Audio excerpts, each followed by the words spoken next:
नमस्कार मित्रो आपण नवीन चॅनल बनवतो आणि नवीन चॅनल बनवलं की आपल्याला व्ह्यूज मिळत नाही.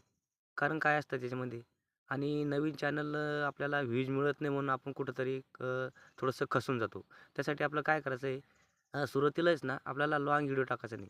लाँग व्हिडिओ टाकला म्हणजे आपल्याला व्ह्यूज कमी मिळतात आणि सबस्क्राईब पण कमी मिळतात. त्यासाठी काय करायचं आहे, शॉर्ट व्हिडिओ टाकायचा आणि शॉर्ट व्हिडिओ टाकला की एका एका दिवसामध्ये आपल्याला जवळपास एक 2-3 व्हिडिओ टाकायचे.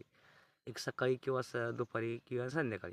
आणि त्यासाठी ना आणि आपलं थंबनेल व्यवस्थित आणि थंबनेल व्यवस्थित असलं की आपल्याला व्हिडिओ चालायला अवघड जात नाही आणि आपल्याला सबस्क्राईब वाढत चालतात आणि व्ह्यूज पण वाढतात. त्यासाठी आपण काय करा, आपलं थंबनेल चांगलं ठेवा आणि थंबनेल चांगलं ठेवलं की थंबनेलच्यामुळं आपल्याला भरपूरसे व्ह्यूज मिळून जातात आणि सबस्क्राईब वाढून जातात. त्यासाठी आपण चॅनलवर नवीन असाल, सबस्क्राईब करा, शेअर करा, लाईक करा.